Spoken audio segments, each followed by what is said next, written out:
hardest things about being no contact that I've had, and that's despite both of my parents being wildly dysfunctional and mentally ill people, is that, and at least with my father, being no contact with him, and he's been a drug addict, basically his entire life.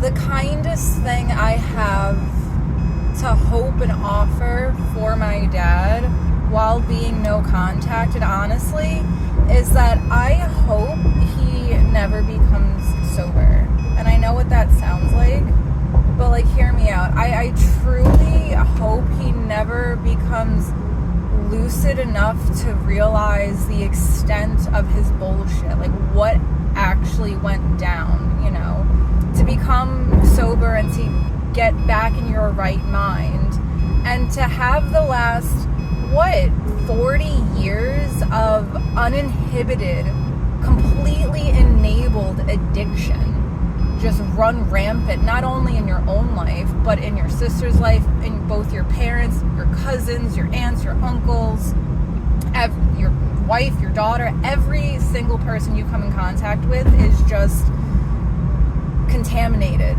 with that bullshit, right? And I think this is a really weird side of my codependency, but I really don't want my father to go through that kind of heartbreak. You know what I mean? To realize how his addiction affected his parents' end of life care, how it affected my mother, his ex-wife's mental health, what she turned into, and or just even his cousin Kim Ann, or Doreen's son, or things that happened to just whatever. I don't think he realizes, because of his addiction and all the enabling that went down for all the decades. And my heart really does break in some weird type of fucked up codependent way when I think about him being in a prison, or being in a halfway house, or a rehab, or whatever, living under a bridge, whatever the case, right? I really just get upset when I think about him alone with that realization. And, just so being no contact, or having a complex relationship while being no contact, that dysfunctional relationship, that complexity still persists, even if you are no contact, and even successfully at that. And what I mean by that is, just that, I hate my father on such a molecular level.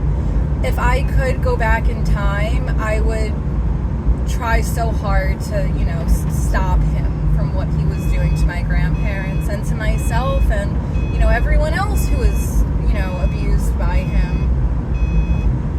But there's still parts of me that, really mourn and grieve for the person I thought he was, and who he could have been, and who he probably was at some point,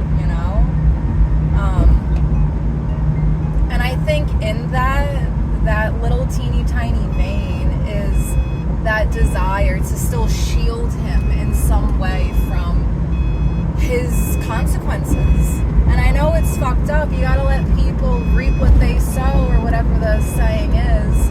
But I really, it's so complicated. It really is complex, Alright, end of ramble.